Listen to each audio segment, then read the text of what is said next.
Graça e paz, queridos, estamos no ar com mais uma live, mais uma tarde aqui, abençoada por Deus, falando da palavra de Deus.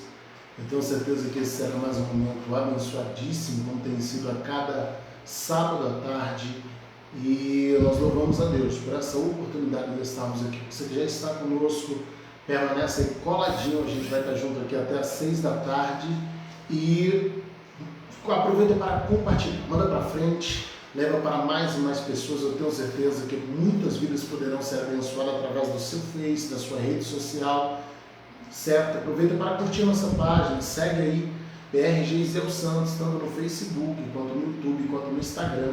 Nos segue lá, nos acompanha. Nós temos centenas de ministrações nessas páginas que poderão abençoar a sua vida. Hoje uma live de número 49. Nós vamos até a 50, isso indica que semana que vem nós teremos a última live aberta. Nós estamos fazendo desde março do ano passado. Nós chegaremos na semana que vem, se Deus permitir, a live de número 50. Então semana que vem nós temos aí com a live de número 50, a última live aberta. E depois disso nós vamos seguir unicamente com as lives fechadas para os alunos do Centro de Formação de Pregadores Palavra Verdade. Você já está conosco. Fica coladinho com a gente aí até mais tarde, tá certo? Nós vamos estar aqui com uma hora de muito aprendizado, de muita bênção, e eu tenho certeza que vai ser abençoador para a sua vida, tá certo? Fica com a gente aqui, não sai não. Hoje a gente está com o tema Minha Graça Te Basta. Já avisou a todo mundo aí que a gente está online, já compartilhou o link, já mandou para os amigos, corre lá, eu te espero, você tem 10 segundinhos para ir lá no WhatsApp e voltar. Tá certo? Para a gente estar iniciando a nossa live. Hoje a gente está inaugurando também o nosso estúdio aqui, nosso escritório. Nós estamos com 2 cenários aqui que irão ser usados para essas lives. O primeiro cenário é esse que nós estamos fazendo aqui, e nós temos um segundo cenário aqui ao lado, né, com a parede bem trabalhada preta aqui, que vocês vão estar conhecendo possivelmente semana que vem. Vou deixar ela em off hoje, tá certo? E semana que vem a gente apresenta aí o segundo cenário para vocês, para os alunos do Centro de Formação de Pregadores Palavra Verdadeira, que vai estar durante 6 meses conosco, aprendendo, estudando, e eu tenho certeza que vai ser um tempo de crescimento, um tempo de bênção. Nós estamos com uma equipe de professores fantástica. Olha, amanhã, para os alunos do Centro de Formação, e apenas para os alunos, nós vamos estar postando no grupo o nome, as fotos e as credenciais desses professores, e você vai perceber que no mínimo 2 formações cada um tem. No mínimo 2 bacharelados, um mestrado, doutorado. É uma equipe de ouro, uma equipe fantástica, aquela equipe dos sonhos. Deus nos deu a oportunidade de montar, né? A princípio iria fazer todo o curso, mas depois eu vi que dava para contar com alguns amigos, alguns nomes realmente capacitados. E vocês vão se surpreender, acredito eu, amanhã, quando postarmos no grupo fechado dos alunos do Centro de Formação de Pregadores a lista de professores, porque está realmente fantástico. O que nós montamos de equipe para esse curso é um nível de faculdade de teologia, um nível que aqui em Conquista, essa equipe, da qual eu tenho a honra de fazer parte, só é encontrado nos melhores cursos de bacharelado em teologia aqui de Vitória da Conquista. Deus tem nos dado a graça de participar dentre esses homens, e eles aceitaram assim que eu liguei para cada um deles. Eles aceitaram já de primeira, dizendo: não, pastor, a gente está colado, estamos juntos, a gente quer participar desse projeto, e eu tenho certeza que vai ser uma bênção. Serão 6 meses de aprendizado sem fim. Meu irmão, você que ainda não se inscreveu, você está assistindo aqui, pastor, estou na dúvida se eu participo, se eu não participo. Olha, você tem aí poucos dias, porque nós estamos já finalizando, tá certo? Então você está com bem poucos dias aí para poder participar conosco. Vou colocar aqui que os comentários estavam bloqueados, não estava vendo.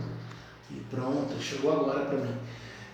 Bem poucos dias para se inscrever. Nós estamos com pouquíssimas vagas, principalmente para o presencial, devido aí à pandemia do coronavírus. E nós estamos com bem poucas vagas mesmo para este curso. Então, você que mora em Vitória da Conquista, já se inscreva no presencial. Eu moro fora, se inscreva no online. Manda aí um WhatsApp para 98877, DDD 77, 988312533, 77 988312533. A missionária Daniele vai estar te atendendo, vai estar passando para você tudo o que você precisa para fazer parte desse curso e com uma mensalidade que chega a ser vergonhosa de tão barato, um valor de R$ 30 mensais, com equipe de professores altamente capacitada, altamente treinada e com um conteúdo exclusivo. Dentro de 6 meses você vai ter um intensivo que você levaria aí 3 ou 4 anos em outro curso para adquirir. Então nós estamos preparando algo realmente com um aprofundamento teológico muito grande, muito forte, e que eu sei que vai ser abençoador para a sua vida. Então se inscreva agora, 77988312533, Centro de Formação de Pregadores, Palavra Verdadeira. Já deixo aqui o mexão, estou aqui passando essas informações enquanto os irmãos estão chegando, porque semana que vem, nossa última live aberta, a live de número 50, nós teremos aqui uma live mais do que especial. Estou preparando algo realmente muito bom, muito legal para a semana que vem. E eu quero ver se eu consigo trazer aqui pelo menos uma participação rápida de cada um dos nossos professores, porque assim você já consegue ter uma noçãozinha, uma brecha do que tem pela frente. A galera colocando ali que está ansiosa pelo curso, é isso aí. Vamos ficar com expectativa 1000 e nos ajude a divulgar. Tá bom? Nos ajude a levar esse curso para mais e mais pessoas. Eu tenho falado com todos os pastores que tenho convidado para ministrar esse curso e tenho falado com eles até sobre questão de valores, porque eu sei quanto custa uma aula deles também, e eles têm aceitado vir participar desse curso, mesmo com esse valor mínimo que a gente está cobrando. E uma pergunta que muitos deles fazem: pastor, por que não aumenta o valor? Até porque você vai estar trabalhando aí com um esforço enorme e praticamente sem lucro. E a resposta que temos dado é porque nós queremos o máximo de pessoas possível estudando conosco. Nós lançamos esse curso de fato para ser uma oportunidade para pessoas que têm vontade de fazer um curso de teologia e não tinham condições de fazer. E você está tendo essa oportunidade incrível de fazer esse curso por um valor mínimo, então não vai ter desculpa de dizer: olha, eu não faço porque eu não tenho dinheiro para fazer, porque o valor que a gente está cobrando é realmente muito pequeno. E para quem quitar de uma vez, está saindo a R$30 a parcela, sai a R$180 o curso inteiro. Para quem quitar de uma vez até 5 de março, estamos cobrando apenas R$150, você paga essa taxa única. Para quem quiser quitar de uma vez, não é obrigatório. Você paga essa taxa única com desconto de R$150 e passa os 6 meses sem precisar pagar mensalidade. Pastor, não quero quitar. Você vai pagar 6 parcelinhas de R$30 e vai fazer o seu curso do mesmo jeito. Tá certo? Vamos em frente. Minha esposa está coordenando minha página hoje, a missionária Daniela, que inclusive vai ser uma das professoras aqui do curso. Ela está na coordenação da página. Ela já colocou aqui a minha página do Facebook, minha página do YouTube. Depois você entra lá, se inscreve, siga, curte, tá bom? E ativa o sininho para poder você receber notificação. Essas lives que fazemos aqui nos sábados à tarde, assim que elas acabam, a gente acaba em torno de 6, 6 e 10, 6 e meia, 6 e 40. Essas lives já estão no YouTube, pronta para você poder assistir em tela grande junto com toda a sua família. Para quem vai entrar lá pela primeira vez, você vai encontrar já junto com essa 49 lives, dentre centenas de ministrações da palavra, tanto minhas quanto da minha esposa. Tá certo? Então entra lá, os links estão aí. Não precisa ir agora, fica com a gente e daqui a pouquinho você vai lá, assim que acabar, se inscreve e assiste muita coisa boa que tem lá de Deus para você. Deus abençoe. Vamos em frente, falando um pouquinho hoje sobre a minha graça te basta, essa frase enigmática que Deus falou com o apóstolo Paulo. É uma frase que muita gente, até por ignorância, ora ela e canta ela, e a gente fala assim: Senhor, tua graça me basta. E a gente canta, o Fernandinho nos ensinou a cantar, né? Senhor, tua graça me basta.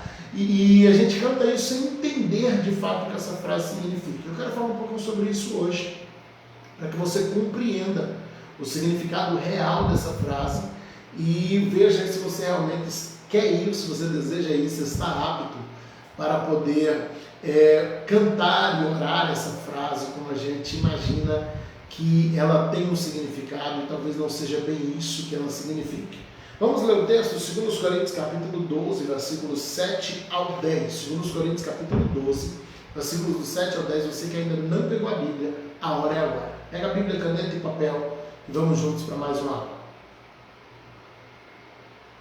2 Coríntios capítulo 12, versículos 7, 8, 9 e 10. E para que não me exaltasse pela excelência das revelações, foi-me dado um espinho na carne, a saber, um mensageiro de Satanás, para me esbofetear, a fim de não me exaltar, acerca do qual 3 vezes orei ao Senhor para que se desviasse de mim. E disse-me, quem disse isso? O Senhor: a minha graça te basta, porque o meu poder se aperfeiçoa na fraqueza. De boa vontade, pois, me gloriarei nas minhas fraquezas, para que em mim habite o poder de Cristo.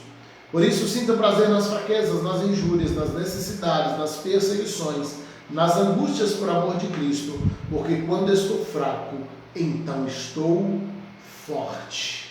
Olha que coisa linda. Eu quero já falar com você que está assistindo pela primeira vez. Fica à vontade aí para comentar, perguntar, tá certo? A gente já está num clima de curso, tá bom? Então fique à vontade aí, manda sua pergunta, sua dúvida, que tem a ver com o assunto, obviamente, tá certo? Escreve alguma coisa que Deus for falando ao teu coração, uma frase que você quer guardar, compartilha com a gente aí, a gente vai estar lendo aqui, interagindo na medida do possível, mas quero estar interagindo com vocês, tá certo? Fique à vontade para participar, conto com vocês, não quero fazer essa live sozinho. Vamos ao cenário de 2 Coríntios 13, 2 Coríntios 12, na verdade de todos os 2 Coríntios. Paulo escreve a primeira carta aos Coríntios, que na verdade, isso que a gente chama de primeira carta aos Coríntios, ela é a segunda carta.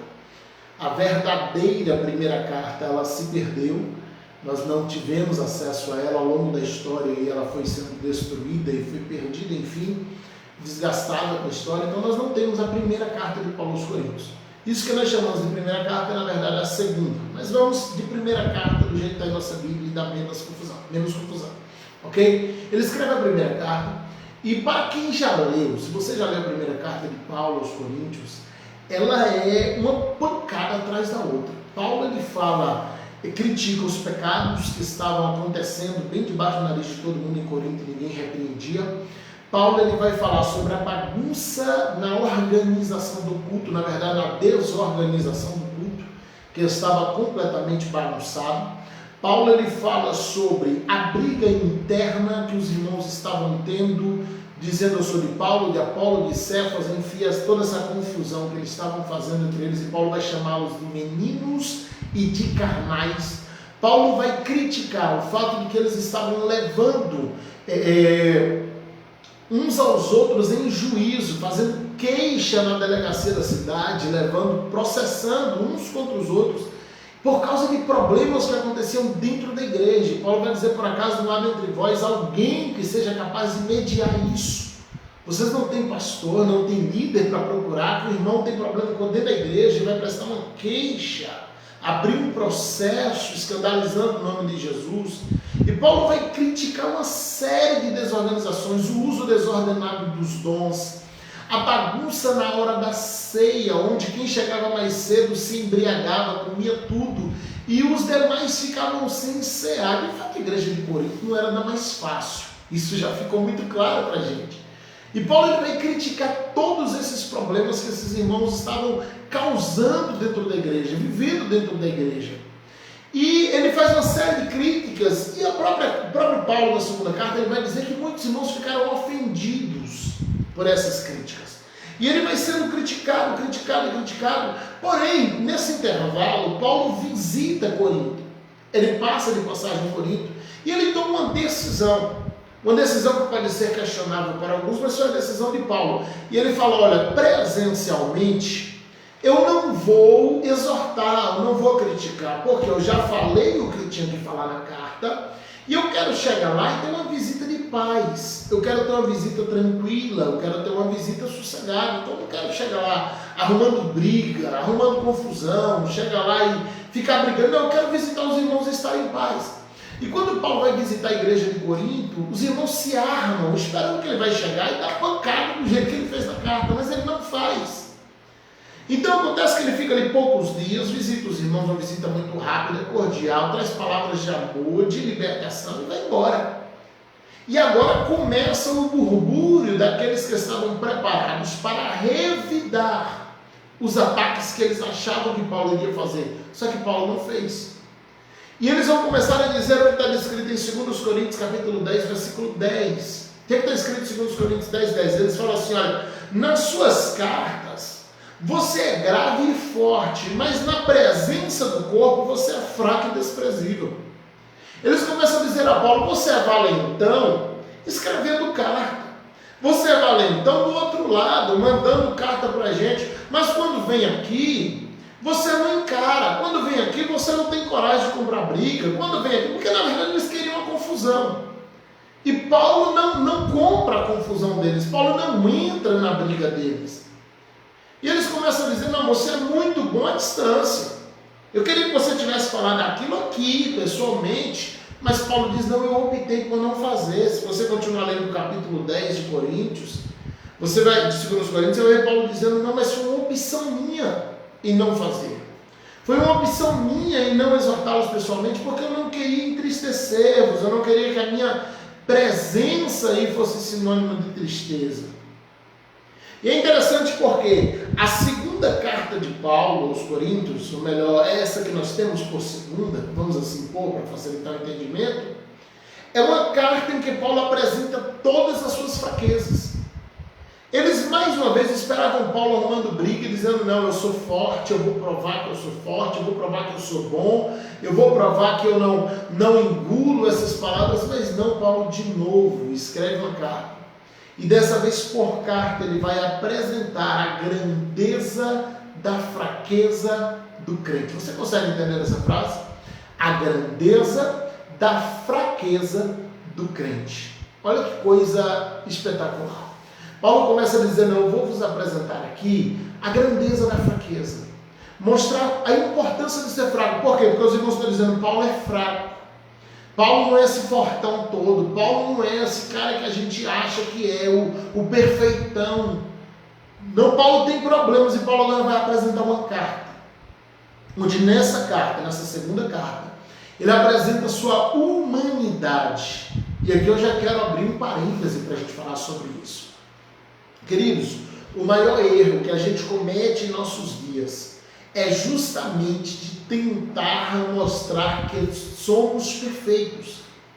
Os cristãos têm assumido um papel de anjo, e especialmente os ministrantes da palavra, aqueles que estão na frente da obra. Não é porque nós temos que mostrar que somos perfeitos ou vamos perder a autoridade na igreja. Isso é balela.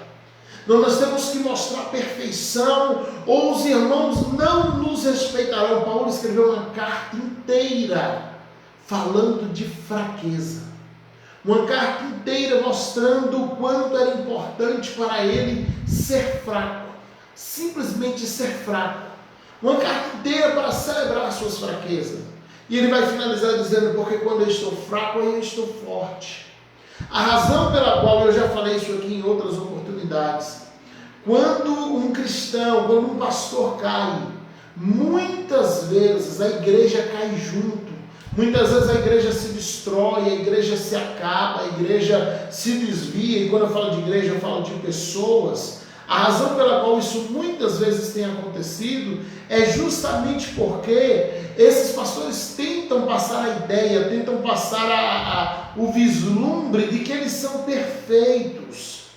E uma vez que eles tentam parecer perfeitos, a igreja compra essa ideia, compra essa imagem do pastor perfeito. Quando vê esse pastor cometer um erro, essa igreja se desvia. Esse crente se afasta, porque ele diz, não, se ele que era perfeito caiu, todo mundo cai.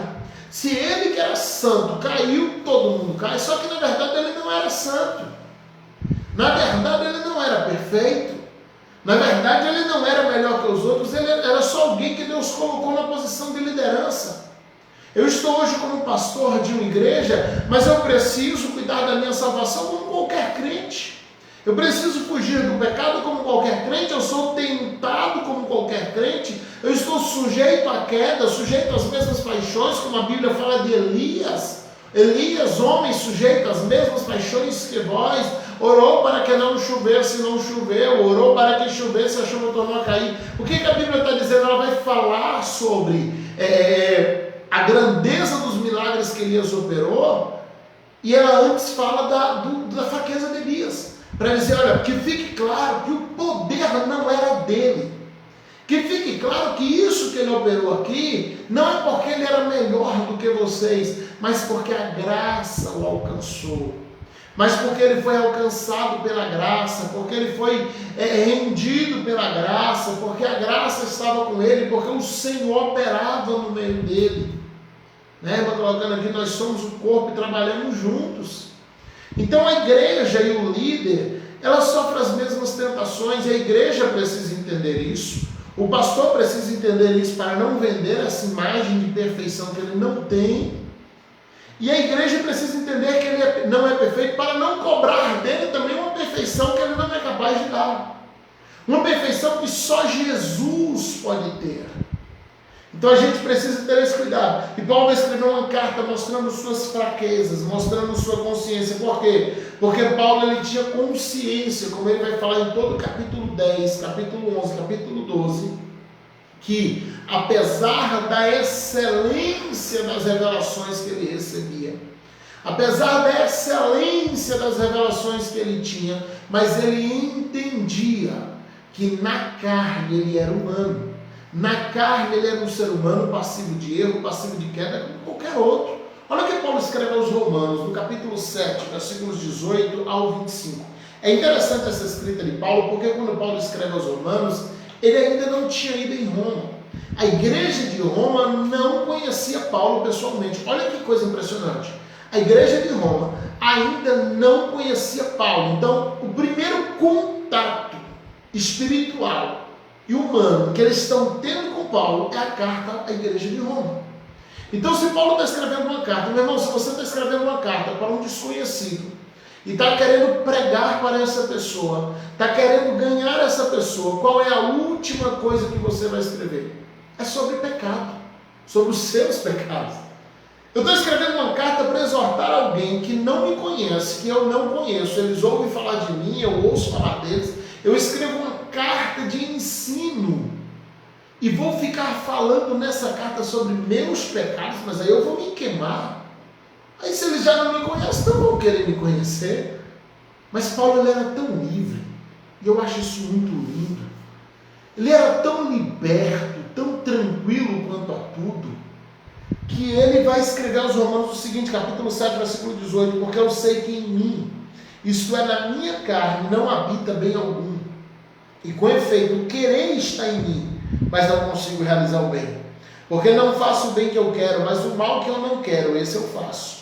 Ora, se eu faço o que eu não quero, e já não faço eu, mas o pecado que habita em mim, acho então essa lei em mim, que quando quero fazer o bem, o mal está comigo.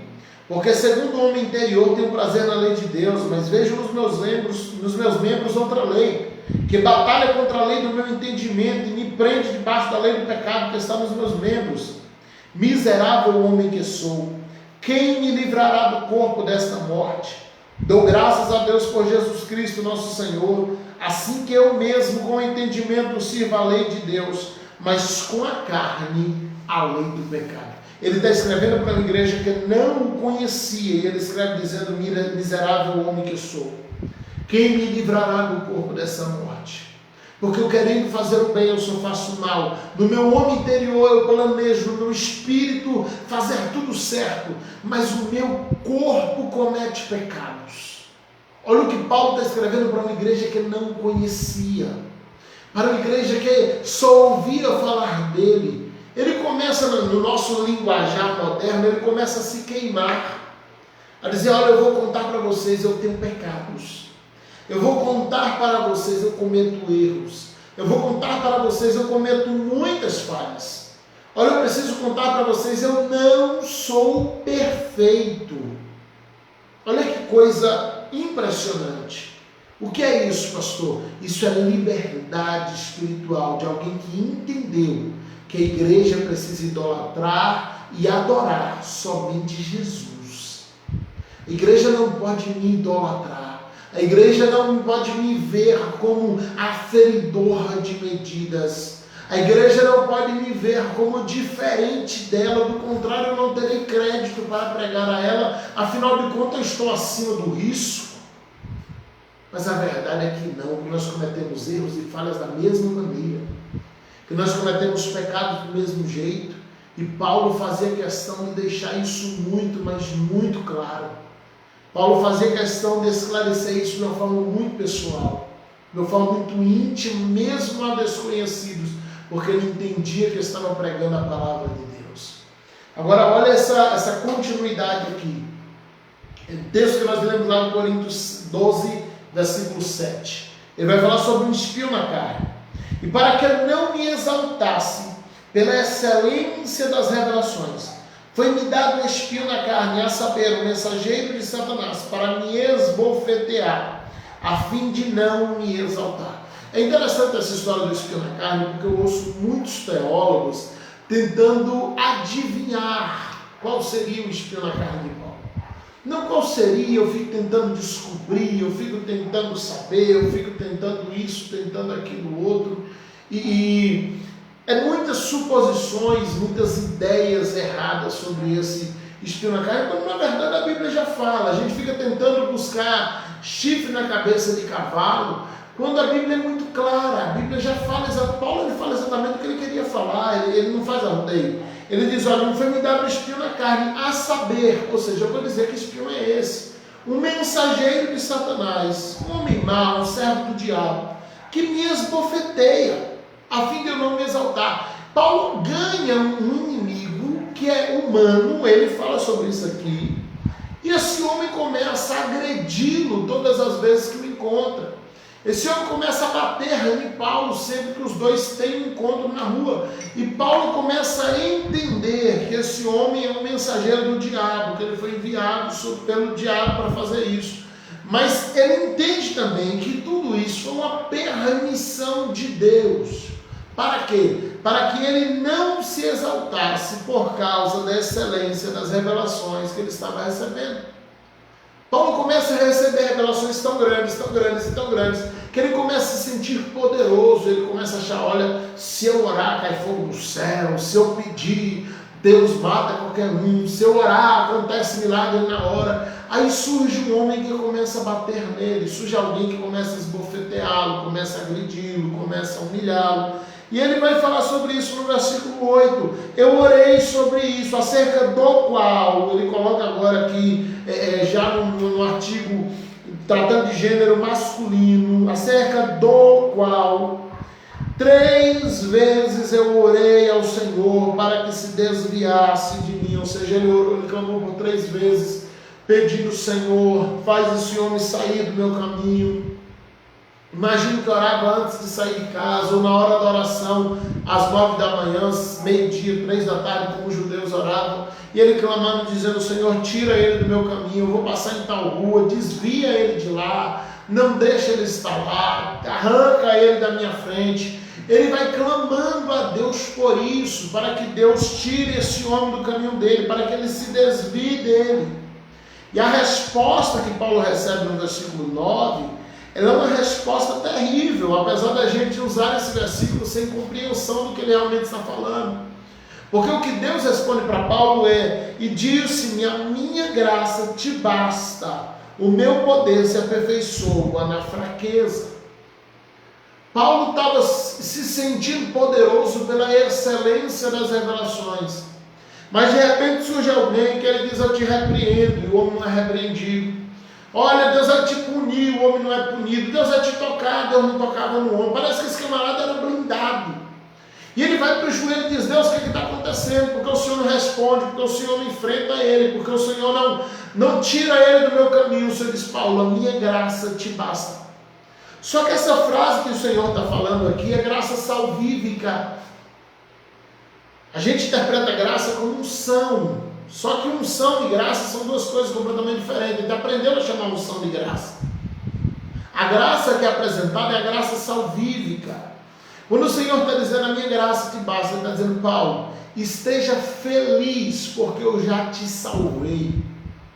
O que Deus está dizendo para Paulo é, você não tem direito de pedir mais nada. Você já está salvo. Queridos, o risco dessa frase, que a gente canta e ora diz assim, aí a gente fala daqui para lá, diz, Senhor, tua graça me basta. Se a gente tivesse ideia do que está falando. O que Deus está dizendo para Paulo é, Paulo, de hoje em diante eu não vou atender mais tuas orações por outras outras coisas. Eu já te salvei, eu não te devo mais nada, eu não tenho que fazer mais nada por você, você está salvo. Você já está salvo, Paulo, do que você está reclamando? E olha que coisa linda e perigosa. Porque se Deus chega para a gente e fala, minha graça te basta, ou se eu oro dizendo, Senhor, tua graça me basta, eu estou dizendo, Deus, quando eu estiver doente, não precisa me curar. Deus, quando eu estiver em aperto financeiro, não me socorra. Quando eu digo tua graça me basta, é isso que eu estou dizendo. Deus, olha, se eu precisar de alguma coisa, não me dê. O Senhor já me salvou, então isso é suficiente. Eu aqui na terra, eu não quero mais nada.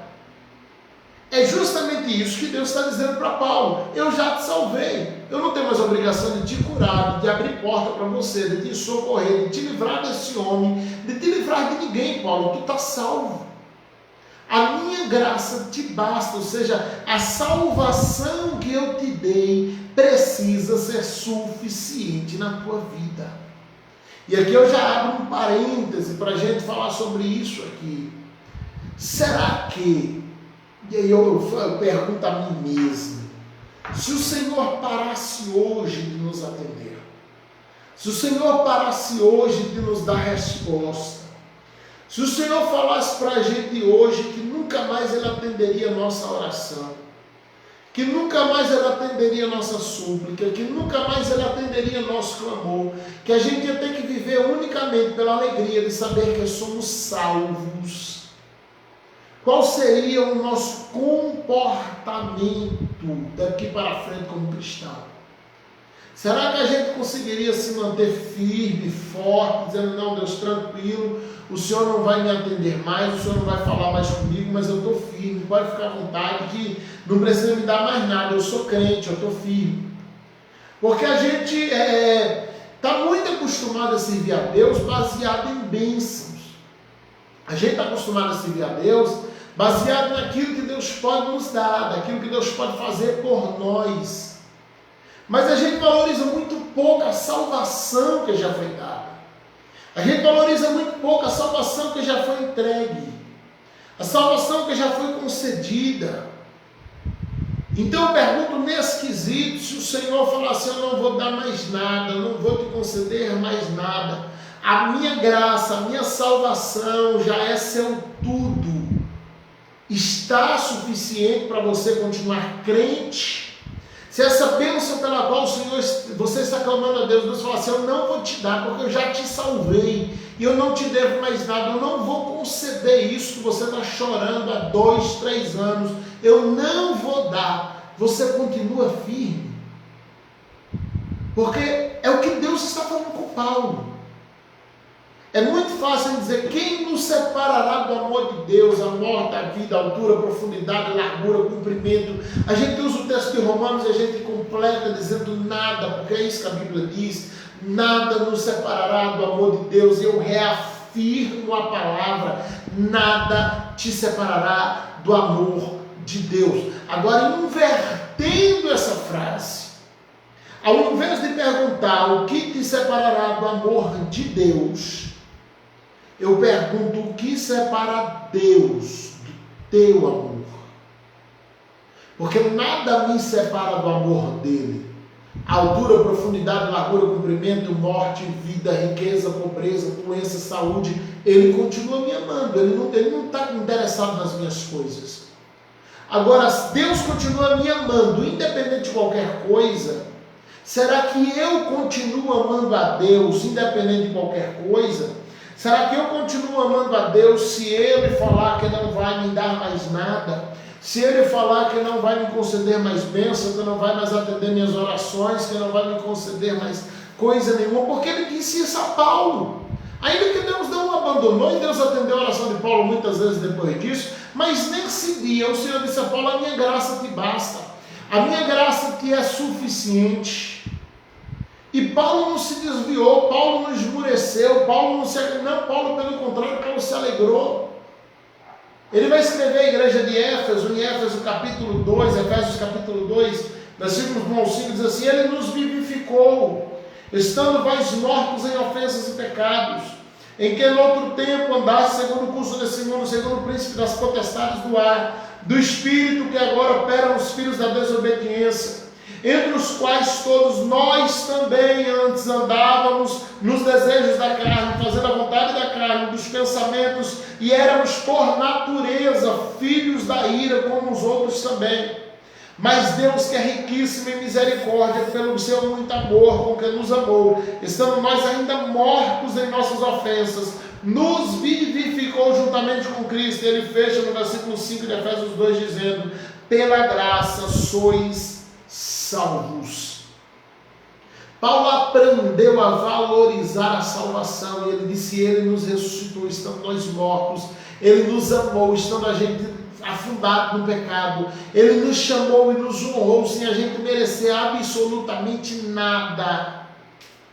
Ele diz: ele nos amou, ele nos honrou, ele nos chamou, ele nos santificou, e fez isso tudo pela graça, fez isso tudo pelo seu infinito amor.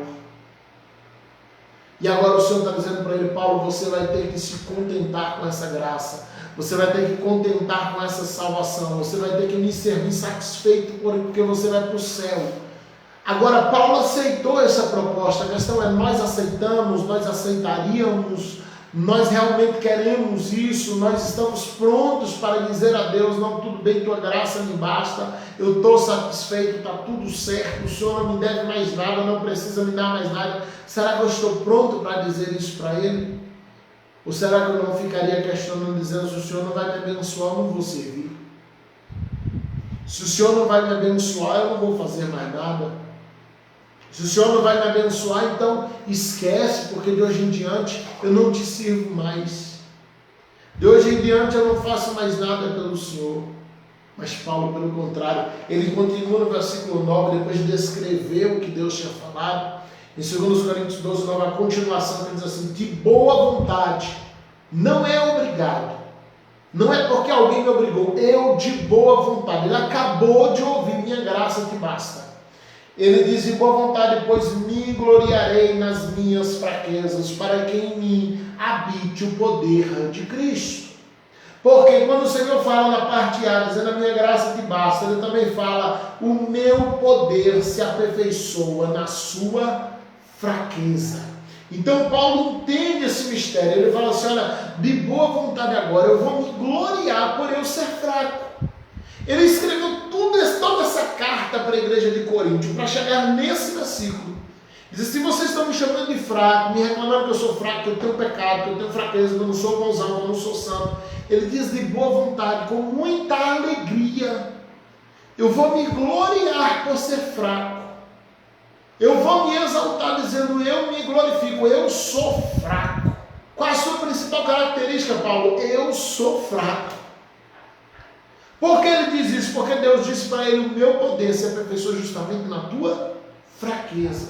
Queridos, quando você se sente forte, Deus não tem mais o que fazer por você. Quando você se sente bom, se sente pronto, Deus não tem mais o que operar. Você acha que já está tudo certo.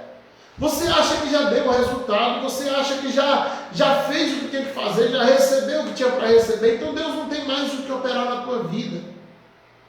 Mas quando você reconhece: eu tenho fraqueza, você está criando um cenário para Deus operar. Porque a fraqueza do homem é o melhor lugar para manifestar a glória de Deus. Eu não falo de você: eu vou sair pecando. Paulo falou sobre isso aos Romanos. Pecaremos mais por causa da graça? Está agora o pecado permitido? De modo nenhum. Agora, eu preciso reconhecer que eu tenho fraquezas para que Deus possa me sustentar nessas fraquezas. Eu preciso reconhecer que eu tenho fraquezas para que Deus possa ter condições de fazer os milagres necessários em minha vida a partir dessas fraquezas que eu apresento a Ele. Eu não posso achar que eu sou forte, que eu estou forte, porque se eu achar que eu sou forte, eu abro mão da ajuda de Deus. Se eu achar que eu sou forte, eu abro mão daquilo que Deus está me dando. Eu abro mão daquilo que Deus está me concedendo. Então eu não posso achar que eu sou um fortão. Paulo diz: eu vou me gloriar justamente porque eu sou fraco. Eu vou me gloriar de quê? Porque se eu não cuidar, eu caio. Eu vou me gloriar de quê? Porque se eu não cuidar, eu peco. Se eu não cuidar, eu faço besteira. Paulo vai se gloriar disso por quê? Porque reconhecendo a minha fraqueza, o poder de Deus vai poder habitar em mim. Quando eu reconheço que eu sou fraco, Deus me sustenta. Quando eu reconheço que estou doente, Deus me cura. Quando eu reconheço que eu estou sendo oprimido em alguma área, Deus me liberta. Tudo passa pelo reconhecimento da limitação. Deus, eu não tenho condições de fazer isso aqui. Essa é a chave para Deus fazer em seu lugar. Deus, eu não sei como fazer. Olha que frase que aciona a mão de Deus. E o Senhor vai dizer, a minha salvação te basta. Não, a minha salvação te basta, mas na hora que você estiver fraco, filho, fica tranquilo que eu te socorro. A minha salvação te basta, mas na hora que bater a fraqueza, corre para mim que eu te ajudo. A minha salvação te basta, mas na hora que você se sentir fracassado, corre para mim porque eu vou te socorrer. Porque o meu poder vai se aperfeiçoar exatamente naquelas áreas onde você se sente fraco. Aí Paulo entende essa chave. Ele toma posse dessa chave. E no versículo 10 do capítulo 12 de 2 Coríntios, ele vai dizer assim: por isso eu sinto prazer nas fraquezas, nas injúrias, nas necessidades, nas perseguições, nas angústias, por amor de Cristo. Porque quando eu estou fraco, então eu sou forte. Eu sinto prazer porque eu tenho fraqueza. Eu sinto prazer porque eu sou injuriado. Paulo estava questionando Deus porque o homem está injuriando ele. Agora ele está dizendo, eu tenho prazer em ser injuriado. Eu tenho prazer em ter necessidade. Eu tenho prazer em sofrer perseguições. Ora, mas não era esse Paulo que estava lá dizendo, Deus, desvia esse homem de mim. Mas agora ele entendeu qual era a chave para Deus dar resposta. E ele diz, eu sinto prazer na perseguição, na angústia por amor de Cristo. Porque quando eu estou fraco, então estou forte. Quando eu estou necessitado, então há milagre de Deus para a minha vida. Quando eu estou passando por fraquezas, por necessidades, por perseguições, abre-se o cenário espiritual para que Deus possa operar milagres, para que Deus possa realizar situações. Irmão, deixa eu te dizer uma coisa para você que entrou em pânico, em desespero, em depressão nessa pandemia. O deserto é o lugar mais propício para você ver o sobrenatural de Deus, para você experimentar o sobrenatural de Deus. Não existe um lugar mais propício para milagre do que o deserto. Por quê? Porque no deserto há necessidade. E Jesus ele vai falar aos fariseus dizendo, os sãos não precisam de remédio. Os sãos não precisam de médico. Quem precisa de médico é quem é o doente. Então, se tem um são e tem um doente, quem é que o médico vai socorrer? Se tem alguém que está dentro do seu ambiente, sua zona de conforto, e tem um outro que está no deserto, acredite, aquele que está no deserto vai ter Deus mais perto dele. Porque se ele reconhecer sua limitação, sua fraqueza, sua limitação, ele apresentar essa fraqueza a Deus, Deus vai correr ao encontro dele para socorrê-lo. Porque Deus não abandona seus filhos. Então não se desanime por causa do deserto. O deserto é um ambiente propício para o milagre, onde a seca é o melhor lugar para Deus fazer jorrar água. Por quê? Porque ali o nome dele é glorificado. Se ele jorra água dentro de um rio, as pessoas dizem, não, a água era do rio. Se ele faz nascer uma plantação no meio de uma floresta, não, mas é porque o clima aqui, o solo aqui é propício à plantação. Mas quando ele faz Isaac, fica em Gerar, no meio de uma seca, todo mundo vai para o Egito, Isaac fica. Isaac desfruta de um crescimento, de uma prosperidade na sua agricultura enorme, que as plantas davam 30, 60 e 100 por um. Ali as pessoas podiam olhar quando elas voltam do Egito e diz verdadeiramente foi Deus quem fez. Olha o que acontece com Neemias quando ele constrói um muro em 52 dias, acompanhado de homens fiéis de Israel. Os engenheiros, arquitetos, mestres de obras se negaram a ajudar. Apareceram tapeceiros, joalheiros, apareceram príncipes, apareceram pessoas que nunca pegaram uma colher e pedreiro e disseram, Neemias, a gente está junto, a gente faz, eles vão fazer. Homens sem experiência. Mas quando você chega no capítulo 6, que vem Tobias, Sanbalate, Gesem, e vem dar uma olhada na construção e a Bíblia diz, o muro está pronto. A frase que eles falam no final do capítulo 6 é, verdadeiramente foi Deus quem fez essa obra. Por que eles estão reconhecendo? Porque os construtores não tinham experiência para fazer. Então, onde há incapacidade humana, há cenário para a capacitação de Deus. Onde há pessoas reconhecendo, a gente está falando aqui do curso que vamos começar. Esse é um curso para quem? Para quem reconhece que precisa aprender mais. Eu estudo desde 13, 14 anos de idade, comecei a ler a Bíblia com 7. Continuo estudando e me inscrevendo em cursos porque eu reconheço a necessidade de aprender mais. Quando a gente fala de um curso, é para alguém que reconhece, eu preciso aprender mais. Se você se acha pronto, tem crente que ele não vai na escola bíblica da igreja, porque ele acha que ele já sabe tudo.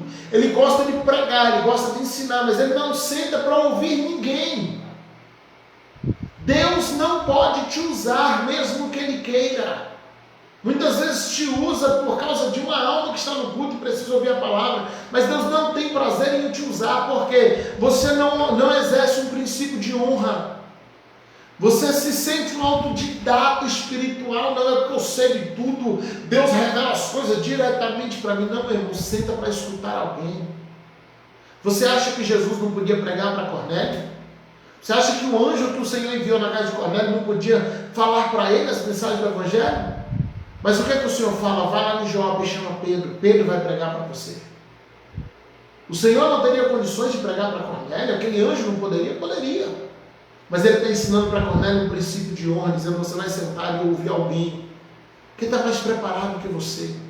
E esse alguém vai te ensinar o que você deve fazer. É a frase que o anjo usa para Cornélio: ele te dirá o que você deve fazer. Homem íntegro, sincero, fiel a Deus, temente a Deus, dava suas esmolas, ajudava na caridade. O Senhor diz: chama alguém para te ensinar.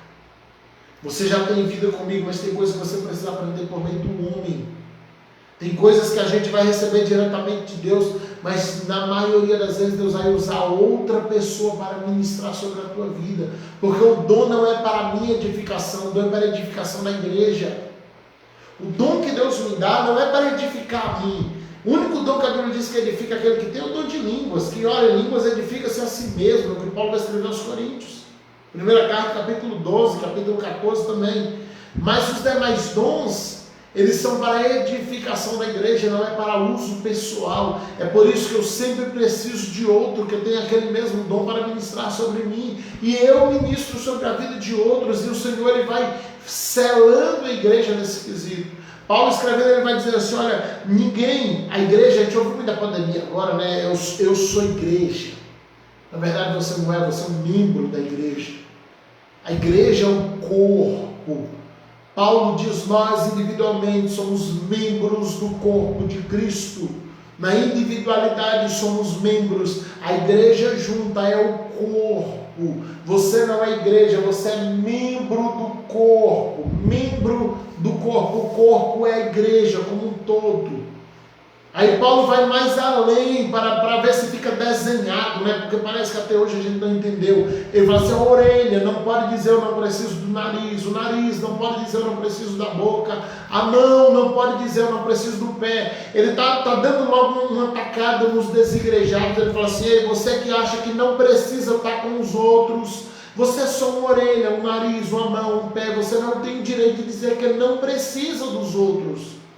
Porque a orelha precisa do nariz, o nariz precisa da boca, a boca precisa da mão, a mão precisa do pé, que precisa do tronco. Enfim, um precisa do outro, porque juntos formamos o corpo de Cristo. Nós só somos igreja na coletividade do corpo místico de Jesus. Individualmente somos membros do corpo. E aí vem um exemplo que eu sempre dou. Todo membro fora do corpo, ele morre. Alguém aperta a minha mão, aceita um aperto de mão, agora na pandemia nem tanto, mas se eu tirar essa mão aqui, arrancar e jogar ali na rua, as pessoas atravessam a rua para não passar perto dela. As pessoas terão nojo dela, porque tirou do corpo. O marido beija o cabelo da esposa, acaricia o cabelo da esposa, mas se um fio de cabelo cair num copo d'água, num prato de comida, meu irmão, você não come. Por quê? Mas era o mesmo fio que você beijou há 5 minutos atrás, mas dessa vez ele está fora do corpo. E no momento que esse fio de cabelo sai do corpo, ele perde todo o seu valor. O mesmo fio que a gente chamou de lindo, de brilhante, de liso, há alguns minutos a gente começa a chamar de nojento. Ai, que nojo, né? Cabelo na comida, mas só o fio que você beijou. Mas ele estava no corpo. Quando ele saiu do corpo, ele perdeu o seu poder de vida.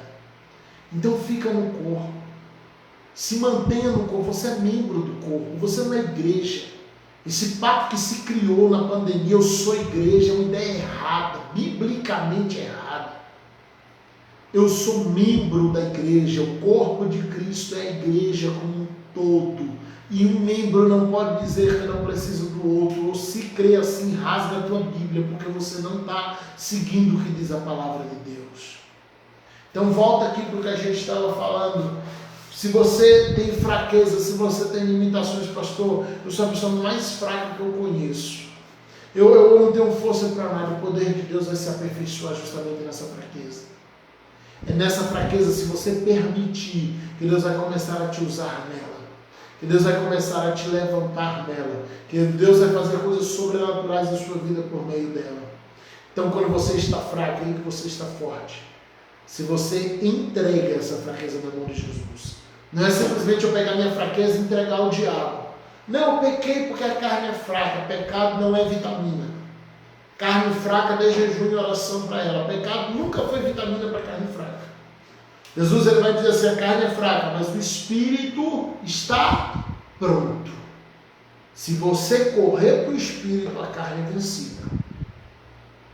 Então pega a tua fraqueza e entrega na mão de Jesus.